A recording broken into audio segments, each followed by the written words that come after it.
एक समय की बात है, अयोध्या के महाराज दशरथ ने पुत्र प्राप्ति के लिए यज्ञ रखा।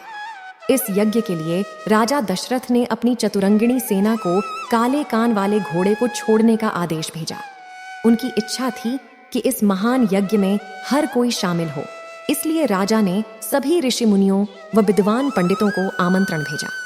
निर्धारित दिन पर महाराज दशरथ अपने दोस्त गुरु वशिष्ठ, रिंग ऋषि व अन्य विद्वानों के साथ यज्ञ मंडप में पहुंचे। इसके बाद विधिवत रूप से यज्ञ की शुरुआत हुई।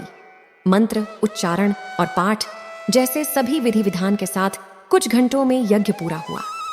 राजा दशरथ ने फिर सभी ब्राह्मणों, विद्वानों व अतिथियों को उपहार में धन और गाय आदि देकर आदर पूर्वक विदा गया। उस यज्ञ में प्रसाद के रूप में खीर बनी थी। उस प्रसाद में पुत्र प्राप्ति का आशीर्वाद था, जिसे खाने के बाद तीनों रानियां गर्भवती हो गईं। कुछ समय बाद चैत्र माह में शुक्ल पक्ष की नवमी तिथि के दिन राजा दशरथ की पहली पत्नी यानी रानी कौशल्या ने एक बच्चे को जन्म दिया।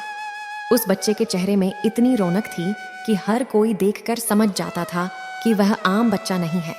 इसी तरह राजा की दूसरी रानी कैकेयी ने एक पुत्र और तीसरी रानी सुमित्रा ने 2 पुत्र को शुभ नक्षत्रों में जन्म दिया।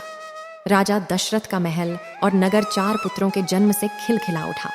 चारों तरफ आनंद और जश्न का माहौल था। पूरी प्रजा खुशी से गा व झूम रही थी। इस खुशी को देखकर देवता भी फूलों की वर्षा करने लगे। इस जश्न में शामिल होने के लिए कई ब्राह्मण भी पहुंचे और राजा दशरथ के बेटों को आशीर्वाद दिया। खुशी से झूम रहे राजा दशरथ ने ब्राह्मणों को खूब दान दिया।